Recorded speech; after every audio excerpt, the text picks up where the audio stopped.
O Jornal do Engenheiro começa agora.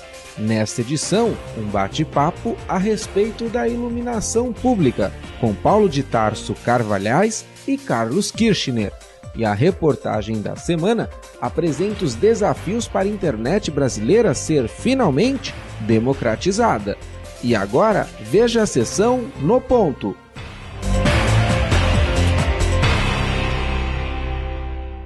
Dentro da Federação Nacional dos Engenheiros, nós voltamos à discussão que nós temos permanente do Cresce Brasil, mais engenharia, mais desenvolvimento. Nesse momento nós estamos pensando, já discutimos dentro da federação, dentro dos sindicatos todos, dentro dos 18 sindicatos no país, sindicatos de engenheiros, discutimos de que forma que nós podemos trabalhar o Cresce Brasil neste ano, discutindo os entraves para que o crescimento do país não fosse aquele esperado. Hoje nós temos um país crescente, um país que tem empregos, mas que foi o país que menos cresceu na América do Sul. Um país que nós devemos agora abrir uma discussão franca, aberta, uma discussão em que nós possamos estar apresentando propostas propositivas de desenvolvimento e crescimento. A ideia é que nós façamos agora uma grande mesa redonda, convidando especialistas do Brasil todo.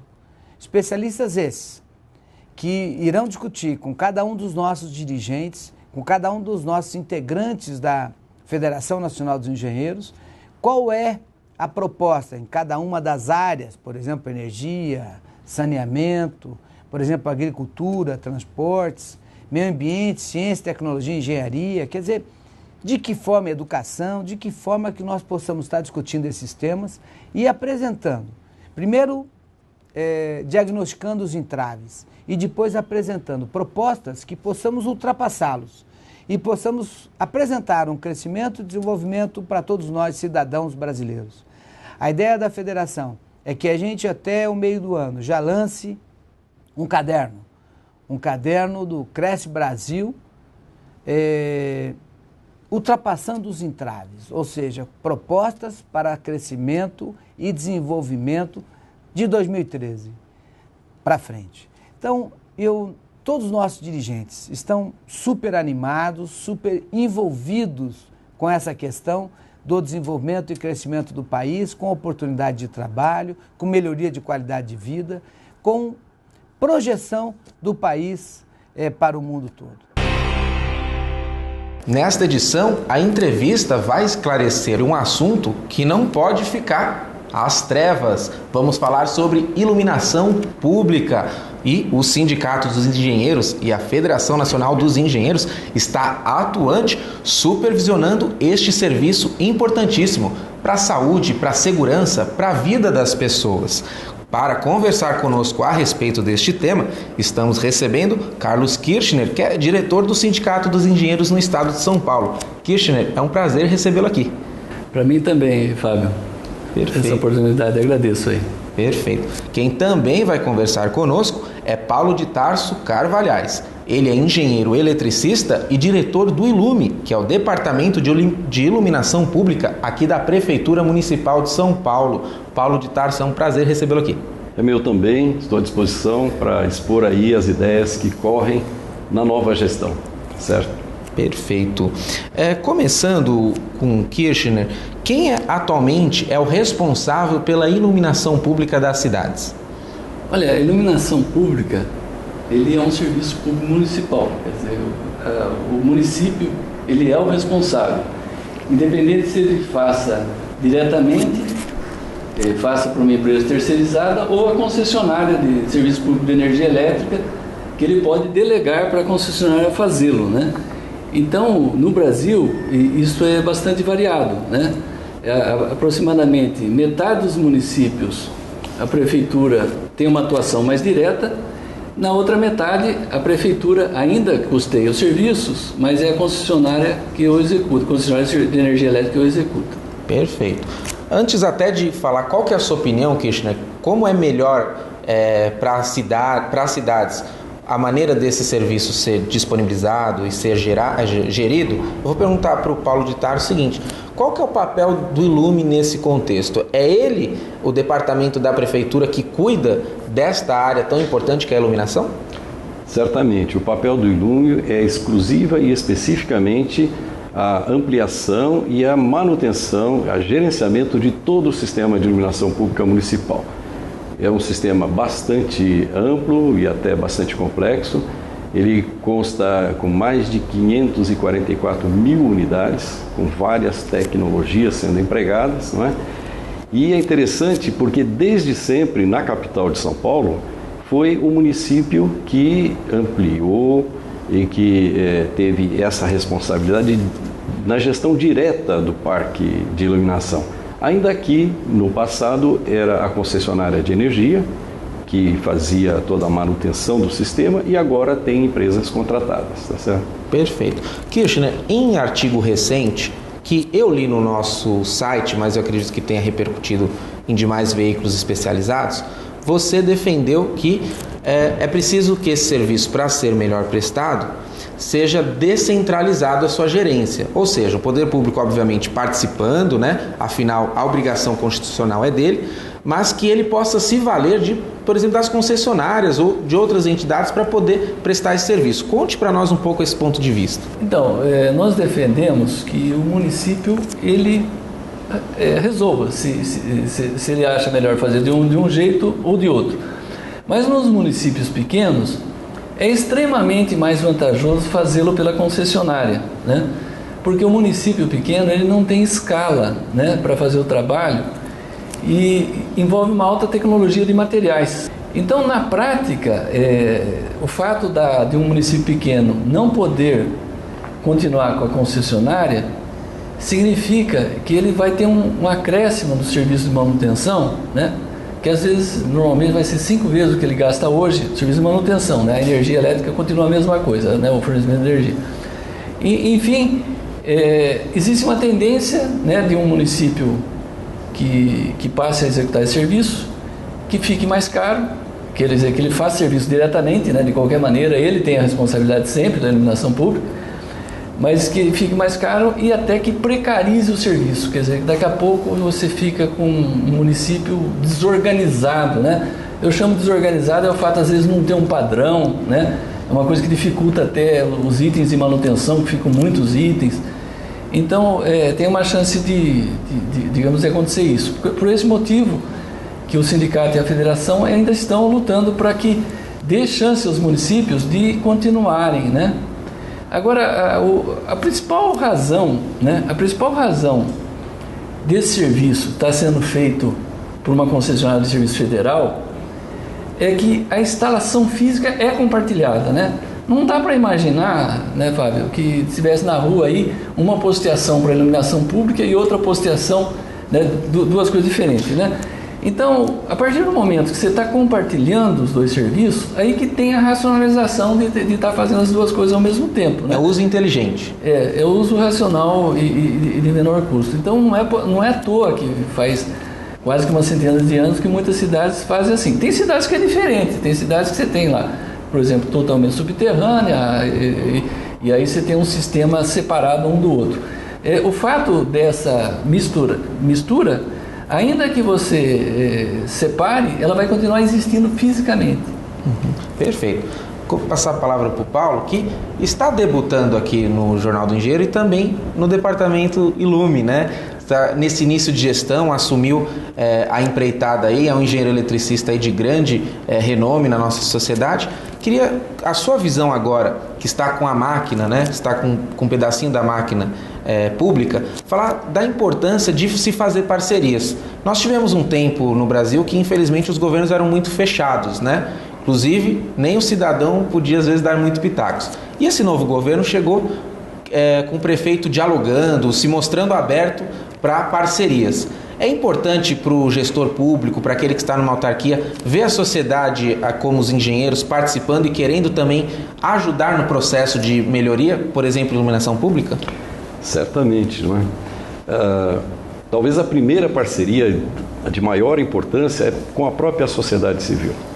Não é? A iluminação pública é um fator de segurança, é um elemento do serviço público que fica permanente ali no espaço público, não é? Então, num primeiro momento, o interesse é que tenhamos uma colaboração de todos aqueles agentes públicos ou privados, né? Associações de bairro, associações comerciais. Então, essa, digamos, é uma parceria de base.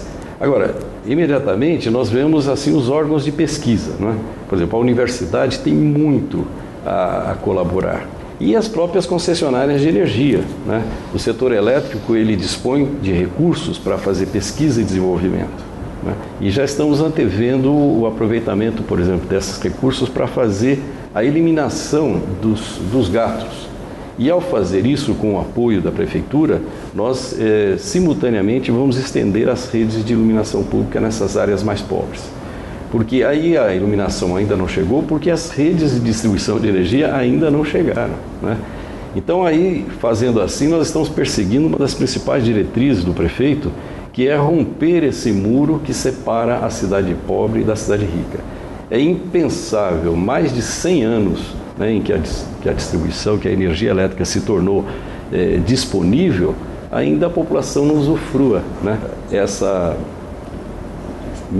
simbiose, né, necessária entre o setor elétrico e o desenvolvimento da iluminação pública. É uma parceria também que nós vamos perseguir aqui na cidade, tá certo?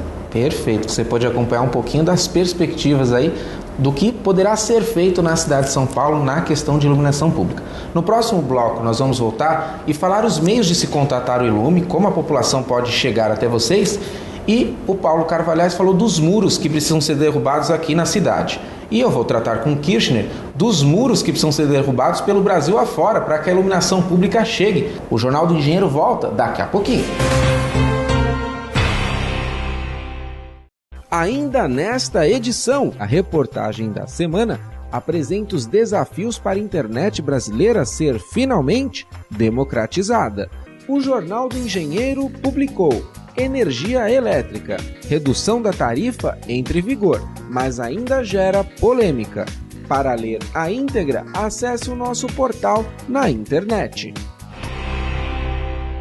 E a entrevista está de volta e o assunto iluminação pública. Conversando conosco está aqui Paulo de Tarso Carvalhais, é engenheiro eletricista e diretor do Ilume, o Departamento de Iluminação Pública da Prefeitura Municipal de São Paulo.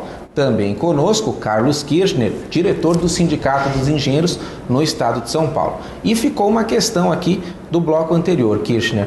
Como é que está o panorama da iluminação pública Brasil afora? Se aqui em São Paulo, o estado mais rico, a capital desse estado, é preciso ainda levar luz para as pessoas, iluminação pública, como é que está o Brasil, um panoraminha geral?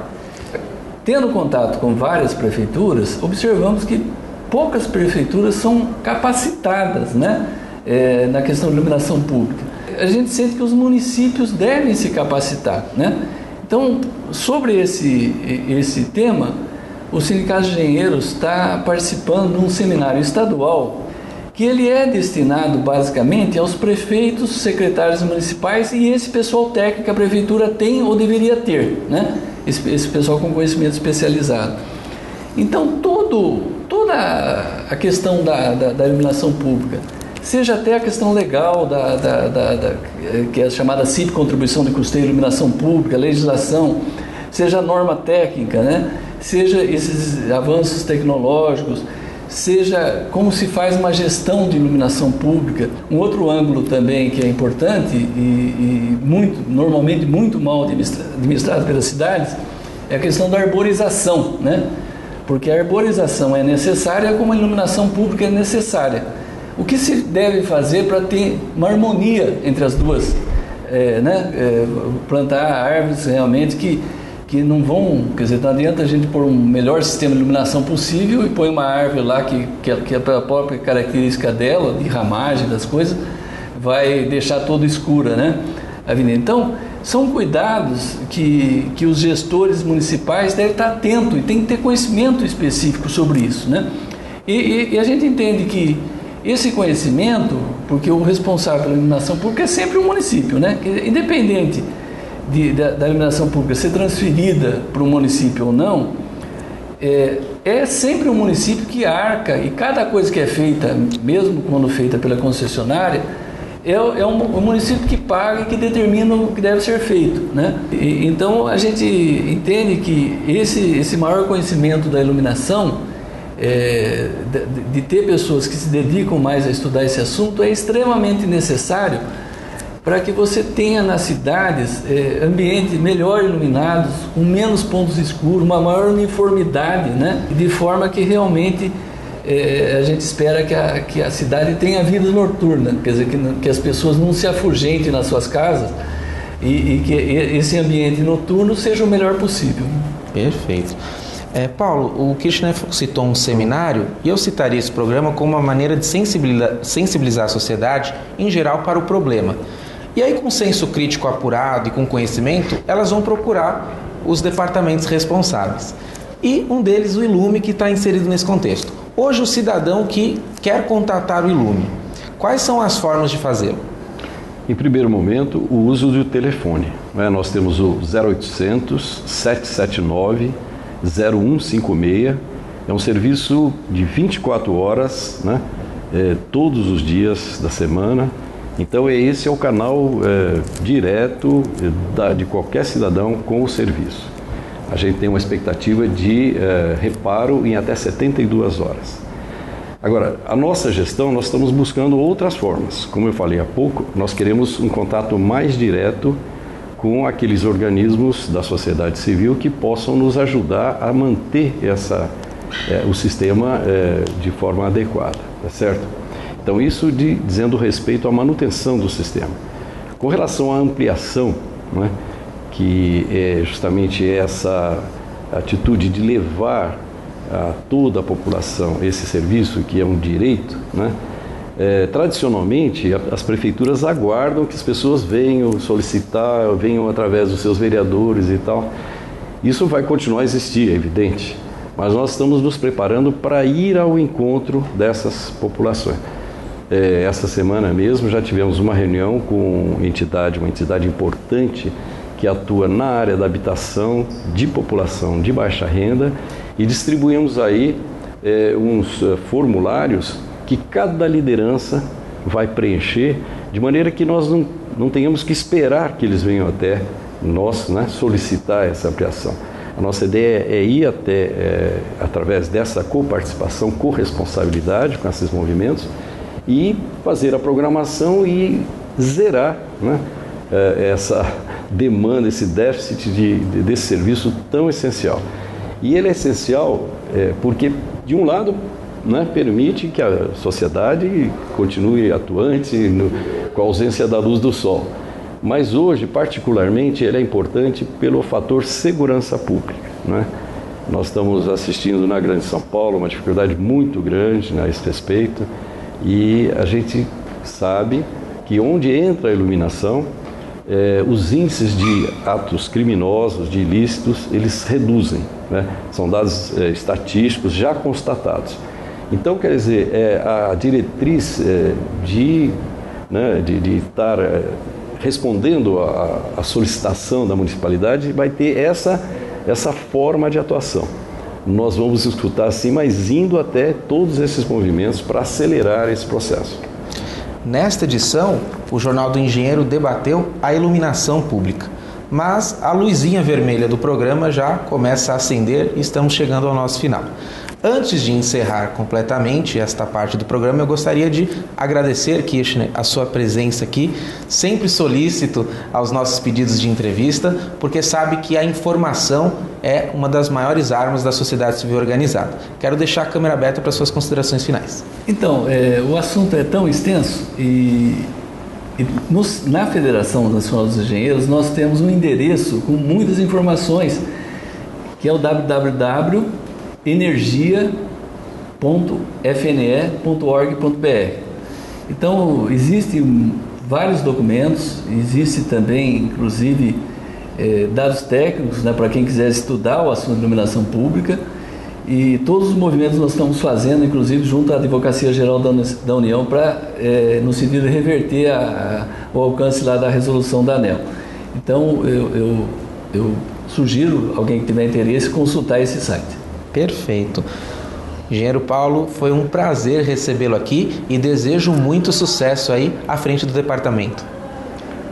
Muito obrigado, eu agradeço a oportunidade de estar me comunicando através desse canal tão importante e dizer aos paulistanos que estamos de fato interessados em escutá-los, né?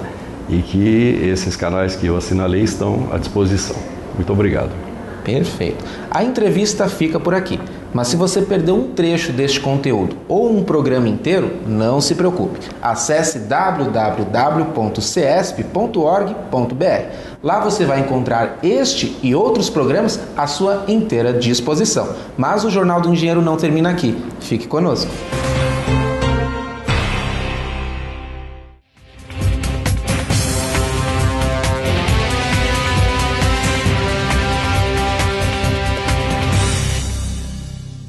A campanha Brasil Inteligente é muito importante como um estímulo para que a juventude brasileira se integre nesta corrente que procura com que o nosso país desenvolva suas possibilidades, exerça sua soberania de forma a alcançar o grau de desenvolvimento, de maturidade, que é uma aspiração histórica nacional do povo brasileiro. A desigualdade social brasileira está refletida no universo digital. Dados levantados pelo IBOP em 2011 indicam que entre os 10% mais pobres da população, apenas 0,6% têm acesso à internet. E entre os 10% mais ricos, este número salta para 53,3%. A internet hoje é uma infraestrutura da nova sociedade tão importante quanto todas as outras que nós já temos à disposição. O saneamento básico, a via pública, a calçada, a rua, a iluminação pública. Então, essas infraestruturas, em vários momentos da humanidade, foi se discutido a apropriação pública dessa infraestrutura. Na Revolução Industrial, discutiu-se a iluminação pública e o saneamento. E na época romana, na era romana, o próprio conceito de via pública. Uma cidade cosmopolita, uma cidade com uma densidade tão grande de engenheiros, uma cidade que no mundo se destaca entre uma das 5 maiores do planeta, é fundamental essa discussão que não seja conduzida apenas pelo setor da engenharia, mas por toda a sociedade. A internet pública, ela vai dar as condições, principalmente nas grandes metrópoles, de reduzir tempo, de melhorar o empreendedorismo, de melhorar e turbinar o tempo de cada pessoa, seja no campo dos negócios, seja na área da educação, seja na área da cultura ou da segurança. Portanto, a nossa Federação Nacional dos Engenheiros, com muita sagacidade, muito foco, ela entende que nós precisamos criar, no máximo possível, de cidades, esses conselhos municipais de ciência, tecnologia e inovação, para ajudar a mostrar como a ciência, a tecnologia podem ajudar a melhorar a qualidade de vida da população. A inclusão digital das pessoas na sociedade da informação é uma responsabilidade que também deve ser assumida pelos municípios. Daí nasce o conceito de internet pública. Nos últimos 8 anos, foram desenvolvidas uma série de leis nas esferas federais e estaduais para viabilizar esse conceito. Tanto que algumas cidades do país já oferecem internet pública de várias formas. Em alguns casos de forma gratuita para toda a população, em outros casos na forma de serviços.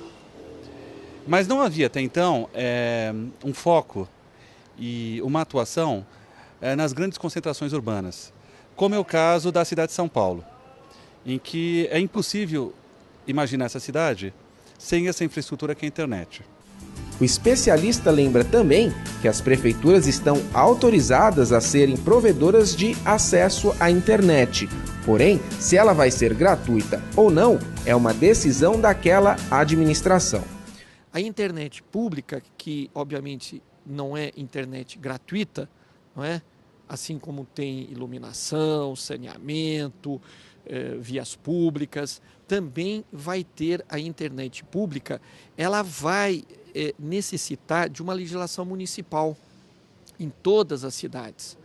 Então, aqui em São Paulo, em particular, nós conquistamos um Conselho Municipal de Ciência, Tecnologia e Inovação, que fazem parte o poder público, o poder legislativo e as entidades representativas. O Sindicato dos Engenheiros é um protagonista desse conselho. E exatamente no âmbito desse conselho que nós estamos formatando a minuta do projeto de lei sobre a internet pública aqui em São Paulo. A área de internet é uma das áreas da engenharia e da tecnologia com maior inovação. Nós temos inovações quase que semanalmente. Existem vários fatos importantes, como o advento da tecnologia de banda larga móvel, a introdução da 4G, que tem que acontecer nessa cidade antes da Copa. Existe a questão do backbone metropolitano, que ele cobre apenas um pedaço da cidade, uma iniciativa essa induzida pelas universidades paulistanas, que estão presentes de forma muito forte na cidade. E existem outras tecnologias que estão para vir. Então, o momento ele é muito propício para essa discussão da internet pública nessa grande concentração urbana, que não é só a cidade de São Paulo, mas a região metropolitana. A distribuição do sinal de internet pelo poder público não se trata de oferecer o serviço hoje vendido por provedores às pessoas físicas ou jurídicas, seja nas residências ou empresas. Mas o objetivo de verdade é proporcionar o acesso à rede em escolas, hospitais, parques, aeroportos, ou seja, fora dos ambientes privados. O jovem já nasce linkado com o celular, com o computador. Portanto, nós queremos que isso seja uma prática fundamental dentro da escola pública, ou seja, permitir que dentro da sala de aula, dentro da educação fundamental, a internet seja totalmente horizontalizada. No Brasil, existem 30 cidades consideradas digitais. São municípios que variam entre 10 a 30 mil habitantes. Neles, a internet pública já é uma realidade sendo implantada pouco a pouco. A grande questão é preparar também os grandes centros urbanos para este desafio. Na cidade de São Paulo, os debates já começaram e os engenheiros estão participando ativamente do Conselho Municipal de Ciência, Tecnologia e Inovação. Como que nós vamos disponibilizar uma infraestrutura de internet pública numa cidade tão intrincada como São Paulo? Vamos passar por linha de metrô? Vamos passar por linha de trem? Vamos disponibilizar em ponto de ônibus? Vamos passar pelo circuito de distribuição de água? Então existem essas questões de infraestrutura, mas a gente não pode se esquecer que com o advento da internet, a era industrial está declinando. Então nós estamos, no fundo, também discutindo o que vai ser essa nova engenharia, num outro momento da humanidade, que nós chamamos do momento pós-industrial, ou a infoera. Se você quer saber mais a respeito da internet pública e dos avanços neste processo, acesse o nosso portal na internet.